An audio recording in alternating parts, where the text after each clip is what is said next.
رضا میرے رضا میرے رضا میرے رضا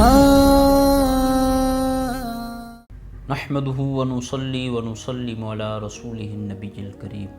اما بعد فاعوذ بالله من الشيطان الرجيم بسم الله الرحمن الرحيم الصلاة والسلام عليك يا رسول الله وعلى آلك واصحابك يا نور الله صلی اللہ تعالی علیہ وسلم۔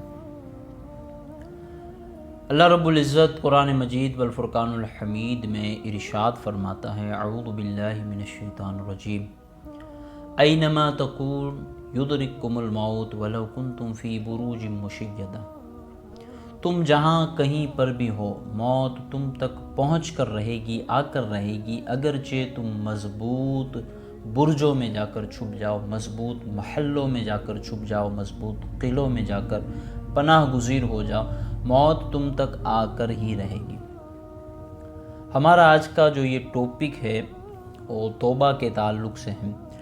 شیخ فرید الدین عطار رحمۃ اللہ تعالی علیہ نے اپنی مایہ ناز تصنیف تذکرۃ الاولیاء شریف میں ایک بزرگ رحمۃ اللہ تعالی علیہ کی توبہ کا واقعہ ذکر فرمایا ہے۔ توبہ سے قبل وہ ایک بزنس مین تھے، وہ ایک تاجر تھے جو کہ ہیرو کا بزنس کیا کرتے تھے، تجارت کیا کرتے تھے۔ توبہ سے قبل کا جو ان کا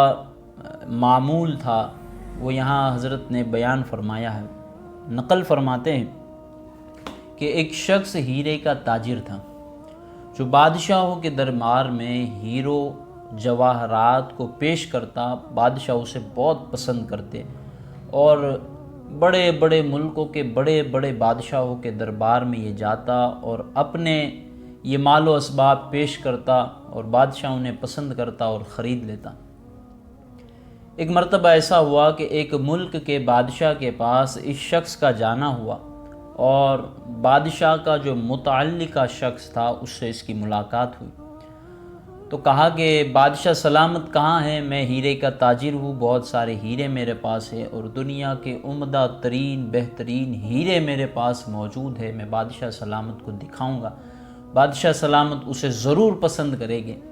وہ شخص فرماتے کہ میں پہلے بھی بڑے بڑے بادشاہوں کے دربار میں گھوما اور بہت منافع کمایا، بہت نفع کمایا، بہت بینیفٹ حاصل ہوا مجھے اس سے، لیکن اس بادشاہ کے متعلقہ شخص سے جب میری ملاقات ہوئی تو اس نے کہا کہ ہمارے بادشاہ کی سالانہ ایک تقریب ہوتی ہے، تو ایک کام کرے آپ کل پرسوں ترسوں جس دن بادشاہ واپس آ جائے اس دن بادشاہ سے ملاقات کر لینا، دربار میں حاضر ہو جانا اور بادشاہ کو اپنے جواہرات ہیرے وغیرہ دکھانا، بادشاہ کو پسند آئے گے تو بادشاہ خرید لے گے۔ یہ کہہ کر وہ متعلقہ جو شخص تھا وہ آگے بڑھا، واپس آیا اور اس نے کہا کہ یوں اپنی زبان میں یوں کہہ لیجئے کہ اس نے آفر کی کہ بادشاہ جس تقریب میں جا رہے ہیں، اگر تم چاہتے ہو کہ اس تقریب میں تم شامل ہو جاؤ تو تم چل سکتے ہو ہمارے ساتھ۔ وہ شخص بڑا خوش ہوا کہ آخر دیکھے کہ بادشاہ کی ہر سال یہ سالانہ تقریب کیا ہوتی ہے، کیا پروگرام ہوتے ہیں ان کے۔ وہ ساتھ میں چلا، ایک جنگل میں گئے۔ وہ شخص فرماتا ہے جو ہیرو کا تاجر تھا توبہ سے قبل، وہ کہتا ہے کہ جب ہم جنگل میں پہنچے تو ایک خیمہ تھا سفید رنگ کا، سب سے پہلے ملک کی حسین و جمیل خوبصورت لڑکیاں اس خیمے میں داخل ہوئی اور وہ کچھ کلام کر رہی تھی، کچھ باتیں کر رہی تھی، آواز تو آ رہی تھی لیکن مضمون سمجھ نہیں آ رہا تھا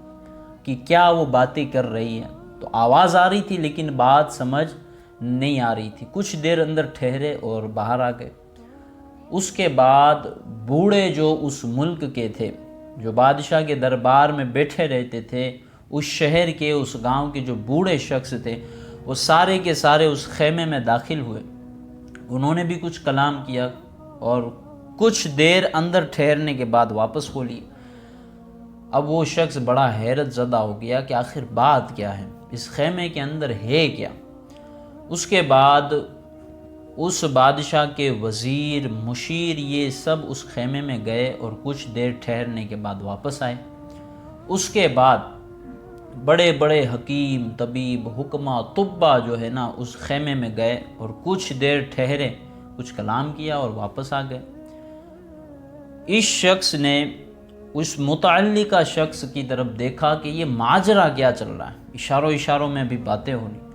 آخر میں بادشاہ اس خیمے کے اندر گیا اور اس نے بھی کچھ کلام کیا اور بادشاہ خیمے سے باہر آ گیا اور یہ تقریب ہو گئی ختم۔ وہ شخص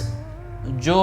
ہیرے کا تاجر تھا اور اس تقریب میں بادشاہ کے متعلقہ لوگوں کے ساتھ شامل ہوا تھا، وہ بڑا پریشان ہوا کہ یہ کون سی تقریب ہے، نہ موسیقی ہے، نہ تماشا ہے، نہ کھیل کود ہے، نہ کوئی ڈھول ڈمکے ہے، نہ کوئی باجے بج رہے، نہ کوئی شاعر شاعری کر رہا ہے، یہ کون سی جو ہے تقریب ہو رہی ہے۔ بڑا پریشان ہوا تو اس نے اس وزیر سے، اس متعلقہ شخص سے پوچھا کہ یہ کون سی تقریب ہے جو تمہارا بادشاہ ہر سال کرتا ہے، اور یہ خیمہ یہ کیا ہے، مجھے تو یہ کچھ سمجھ نہیں آ رہا۔ تو اس متعلقہ شخص نے، اصل میں وہ بادشاہ کا وزیر تھا، اس نے کہا کہ یہ جو سفید خیمہ تمہیں نظر آ رہا ہے نا، یہ سفید خیمے کے اندر بادشاہ کے جوان بیٹے کی قبر ہے،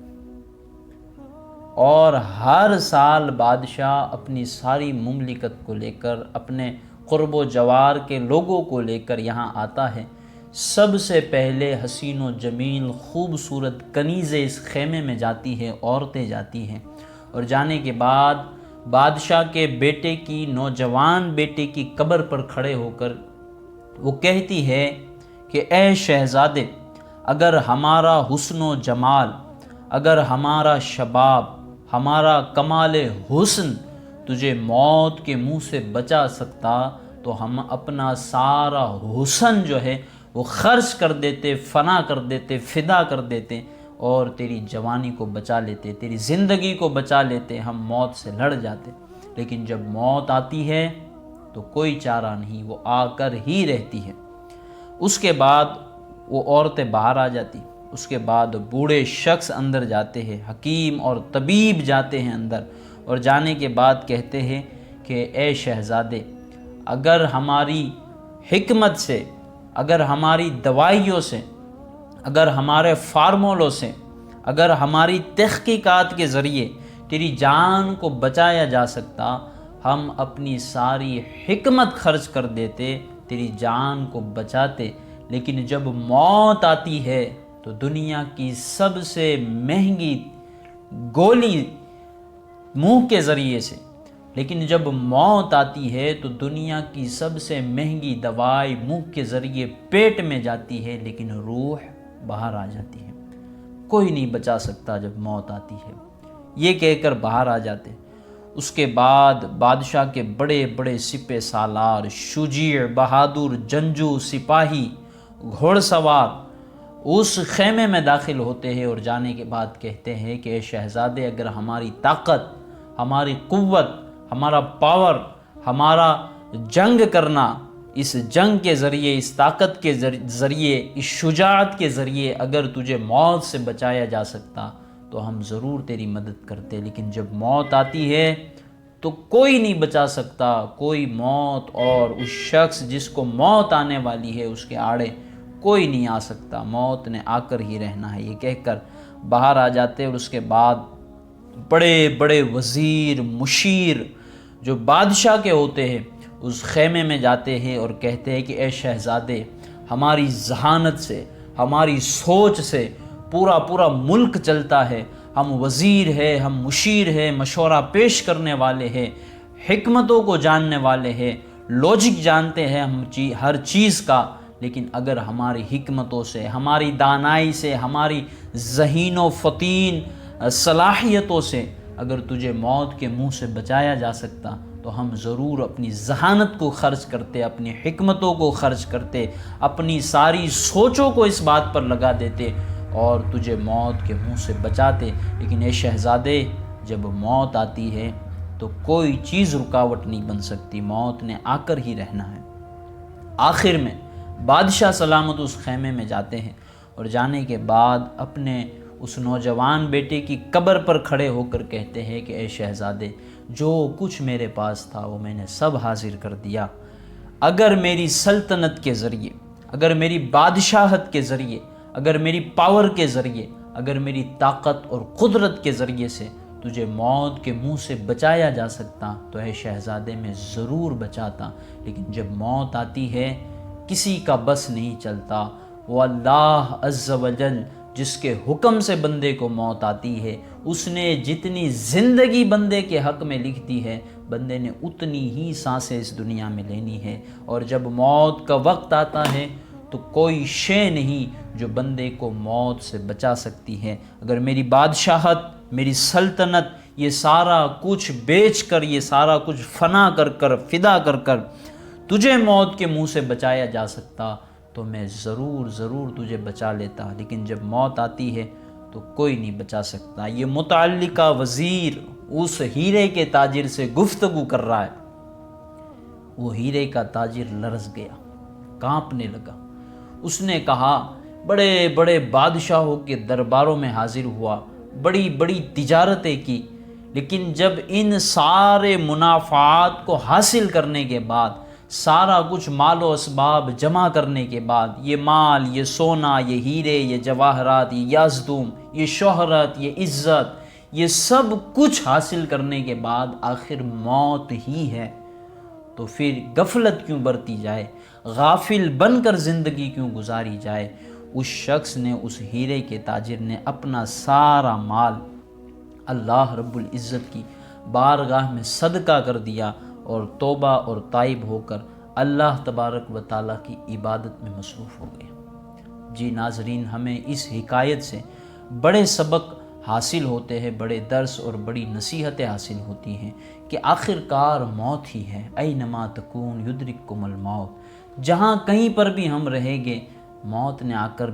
کر ہی رہنا ہے۔ دیکھیں، موت جوانی میں بھی آ سکتی ہے، بڑھاپے میں بھی آ سکتی ہے۔ ایسا نہیں ہے کہ موت کا کوئی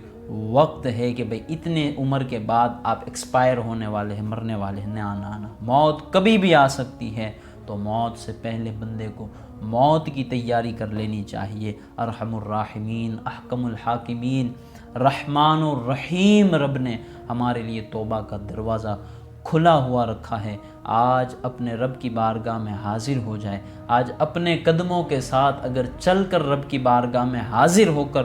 توبہ کر لے گے، ضرور وہ گناہوں کو بخشنے والا ہے۔ اس نے قرآن میں وعدہ فرمایا ہے کہ میں توبہ کرنے والے کو پسند فرماتا ہوں۔ اس نے قرآن مجید میں وعدہ فرمایا ہے کہ میں توبہ کرنے والے کو پسند کرتا ہوں۔ توبہ وہ شے ہے کہ جب بندہ توبہ کرتا ہے تو سالوں کے گناہ اللہ تبارک و تعالیٰ چند سیکنڈ کی توبہ میں معاف فرما دیتا ہے۔ اتنا بڑا ارحم الراحمین، 70,000 ماؤں سے زیادہ محبت کرنے والا رب، تو آج اپنے قدموں پر چل کر اگر رب کی بارگاہ میں پہنچ کر توبہ کر لی جائے تو وہ ارحم الراحمین معاف کر دے گا۔ آج مسرور ہو کر اللہ تبارک و تعالیٰ کی رضا کے لیے، خوشنودی کے لیے اپنے آپ کو اللہ تبارک و تعالیٰ کی بارگاہ میں پیش کر دے مسرورن، ورنہ لوگ کل مجبوراً اپنے کندھوں پر اٹھا کر جب قبر میں چھوڑ آئیں گے، رب کی بارگاہ میں چھوڑ آئیں گے، تو اس وقت ہم کیا حساب دیں گے؟ موت سے پہلے کیا ہم نے تیاری کی ہے؟ ذرا سوچے، رات کو سونے سے قبل دل پر ہاتھ رکھے اور سوچے کہ یار آج رات ہی اگر مجھے موت آئی تو کیا میرے پاس وہ اعمال ہے جو میں اپنے رب کی بارگاہ میں پیش کر سکتا ہوں؟ بالکل نہیں ہے۔ میں نے گناہ کیے ہیں، دن لہو میں کھونا تجھے، شب صبح تک سونا تجھے، شرم نبی خوف خدا یہ بھی نہیں وہ بھی نہیں۔ میں کیا کر رہا ہوں اس دنیا میں؟ میرے مالک نے مجھے کس لیے پیدا کیا تھا اور میں کس طرف چل پڑا ہوں؟ کس مقصد کی خاطر انسان کو پیدا کیا گیا تھا اور آج انسان کس طرف نکل پڑا ہے؟ تو ہمیں اپنے آپ کا تجزیہ کرنا چاہیے، اپنے باطن میں جھانکنا چاہیے اور دیکھنا چاہیے کہ کیا ہم وہ عمل کر رہے ہیں جس سے اللہ اور اس کے رسول راضی ہوتے ہیں۔ اگر نہیں تو آج ہی سے وہ عمل شروع کرنے چاہیے اور پچھلی زندگی سے توبہ کرنی چاہیے۔ یقیناً اللہ ارحم الراحمین ہے، آپ یقین جانیں جب بندہ توبہ کرتا ہے اللہ اس کے لیے رحمتوں کے دروازے کھول دیتا ہے۔ اللہ پاک ہم سب کو سچی توبۃ النصوحہ کرنے کی توفیق و رفیق عطا فرمائے اور بزرگان دین کے فیضان سے ہم تمام کو مالا مال فرمائے۔ آمین بجاہ النبی الامین صلی اللہ تعالی علیہ وآلہ واصحابہ وبارک وسلم۔